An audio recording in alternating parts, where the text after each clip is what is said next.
മുഹറം 10 ചില അനാചാരങ്ങളും. നമുക്കറിയാം, പവിത്രമായ ദിവസമാണ് മുഹറം 10 അഥവാ യോമു ആഷുറാ എന്ന് പറയുന്നത്. അത് അതിൻ്റേതായ പവിത്രതയുണ്ട്. അന്ന് നിർവഹിക്കേണ്ട ചില ആരാധനാകർമ്മങ്ങളും പ്രാർത്ഥനകളും പ്രവാചകൻ സല്ലല്ലാഹു അലൈഹി വസല്ലം തങ്ങൾ പറഞ്ഞു തന്ന ചില സുന്നത്തുകളുമൊക്കെ ഉണ്ട്.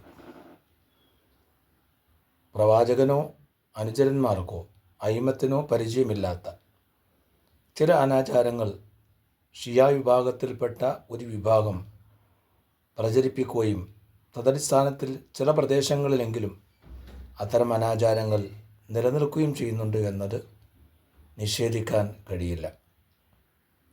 മുഹറം 10 സുദിനത്തിൽ പ്രത്യേകം കുളിക്കുക, പ്രത്യേകം വസ്ത്രം ധരിക്കുക, സുറുമയിടുക, മൈലാഞ്ചി ഇടുക, പ്രത്യേക നിസ്കാരങ്ങൾ നിർവഹിക്കുക, അങ്ങനെ തുടങ്ങിയ ചില ചരിത്ര പശ്ചാത്തലങ്ങളെ മുൻനിർത്തി ചില ഇല്ലാത്ത, ഇസ്ലാമിൽ ഒരിക്കലും അംഗീകരിക്കാൻ പറ്റാത്ത ചില ആശയങ്ങളെ ഇവിടെ ചിലരെങ്കിലും പ്രചരിപ്പിക്കുന്നുണ്ട്. അതിലാരും വീണു പോകരുത്.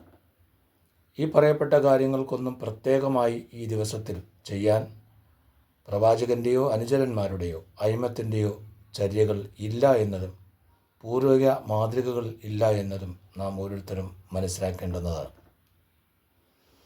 മാത്രമല്ല, മുഹറം 10 സുദിനത്തിൽ ചില പ്രദേശങ്ങളിൽ നമ്മൾ യാത്ര ചെയ്യുമ്പോൾ കാണുന്ന മറ്റൊരു ദുരാചാരമാണ് ശരീരം മുഴുവനും ആയുധപ്രയോഗങ്ങൾ നടത്തി രക്തച്ചൊരിൽ നടത്തി പ്രകടനം നടത്തുന്ന ഷിയാക്കളിൽ ഒരു വിഭാഗം ചെയ്തുകൊണ്ടിരിക്കുന്ന ചില അനാചാര പ്രവർത്തനങ്ങൾ.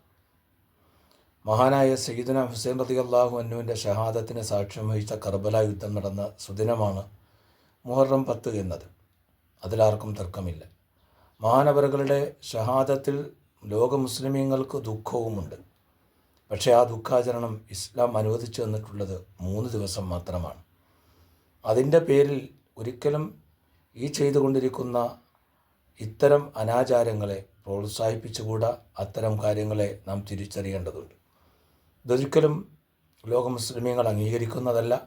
ഷിയ വിഭാഗത്തിൽപ്പെട്ട ഒരു വിഭാഗം ചെയ്തുകൊണ്ടിരിക്കുന്ന ഈ അനാചാരത്തിനെ തള്ളിപ്പറയുകയും അത്തരം അനാചാരങ്ങളിൽ നിന്ന് വിട്ടുനിൽക്കുകയും അത്തരം കാര്യങ്ങളെ മനസ്സിലാക്കി അന്ന് ചെയ്യേണ്ട സുന്നത്തായ കർമ്മങ്ങളെ ബോധവാന്മാരാവുകയും അത് മറ്റുള്ളവർക്ക് പറഞ്ഞു കൊടുക്കുകയും അത്തരം കാര്യങ്ങളിൽ ഏർപ്പെടുകയും ചെയ്യേണ്ടത് നമ്മൾ ഓരോരുത്തരുടെയും കടമയാണ്. നാഥനായ റബ്ബ് തെറ്റിദ്ധാരണകൾ മാറ്റി ശരിയുടെ കൂടെ നിൽക്കാൻ തൗഫീക്ക് നൽകട്ടെ. അസ്സലാമു അലൈക്കും വറഹ്മത്തുള്ളാഹി വബറകാതുഹു.